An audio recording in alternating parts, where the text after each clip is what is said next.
사실 실적으로 보면 굉장히 형편이 없거든요. 이제 그런 측면에서 정치권 전체에 좀 반성이 필요하다. 그리고 실질적으로 여당은 국민들이 보실 적에 전국의 운영에 대한 책임감이 부족하고 또 상대적으로 야당은 또 대안 세력으로서 어떤 비전이나 어떤 그 대안, 내용, 뭐 이런 분이 부족하다고 느끼실 겁니다. 이런 부분에서 우리가 스스로 국민들에 대한 어떤 예의, 또 국회에 준 책무를 다 못하고 있다. 이런 부분에는 자기 성찰들이 좀 필요하지 않겠는가. 그렇게 생각해도 이번에 밀려있는 법안이나 이런 부분들은 전 다 처리했으면 좋겠고요. 또 조국이나 이런 부분도 결코 간과할 수 없는 한국 사회 개혁에서도 중요한 과제입니다. 그래서 이 문제도 반드시 짚고 넘어가야 된다. 이런 말씀을 좀 드리겠습니다. 조금 아까 첫 발언에서 자유한국당 김태흠 의원이 대통령이 조국만 감싸고 국민을 버리는 뭐 이런 표현을 쓰시면서 대통령의 검찰을 향한 발언 표현하셨지 않습니까? 이렇다면 싸울 수밖에 없다. 이래 그런 발언인데 거기에 대해서 김기현 의원이 한번 답변해 보십니다. 일단 합법적인 절차를 거쳐서 임명된 장관입니다. 일단 야당이 지금 대통령의 인사권 자체를 부정하는 이러한 태도야말로 실질적으로 협치를 하는데 가장 큰 어려움이 되고 있습니다. 문재인 정부 출범 이후에 아직까지 정말 이런 야당은 없었습니다. 출범 다음 달부터 지금까지 28개월 동안 한국당이 국회 보이콧한 것은 무려 17회. 금년에만 회의 일정 합의해놓고 4차례를 일방적으로 파기했습니다.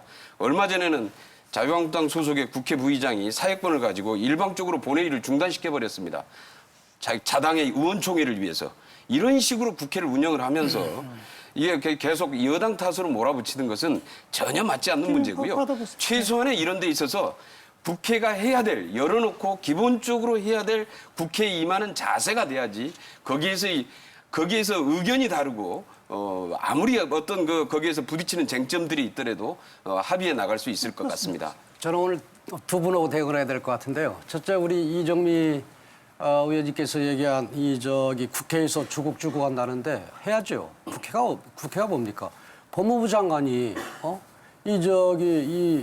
부적격자를 법무부 장관 앉히고 지금 검찰과 지금 청와대가 싸우고 있고 그런데 국회가 나서지 않으면 누가 나섭니까?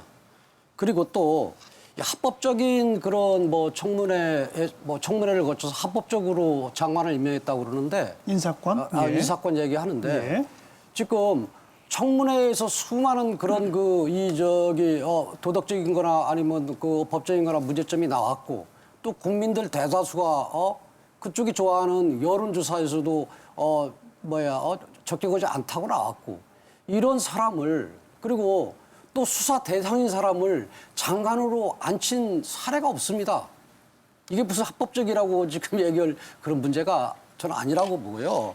사실은 지금 대통령이 어제도 이 발언을 한 의미는 두 가지 아닙니까? 하나는 적당히 하라는 그런 시그널이에요. 그렇게 받아들이셨다? 그리고 또 하나는 검찰개혁 무기로 해서 너희들 검찰 가만두지 않겠다는 협박이에요. 예?